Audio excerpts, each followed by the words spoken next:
শিউলি চ্যাটার্জি আপনি অফিসে এসে দেখা করুন। শিউলি চ্যাটার্জি আপনি অফিসে এসে দেখা করুন। বুলবুল পাল অফিসে এসে দেখা করুন। শিউলি চ্যাটার্জি আপনি অফিসে এসে দেখা করুন। আর বুলবুল পাল অফিসে এসে দেখা করুন।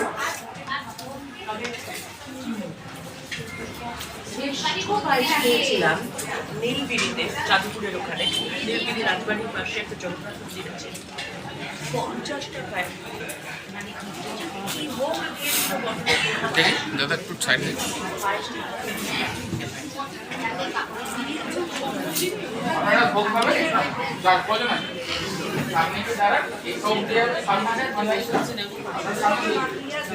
50 টাকায় সামনে দিকে চলে যান, একটু সব উঠে যাবে, সামনে দিকে চলে যান যারা ভোগ খাবে।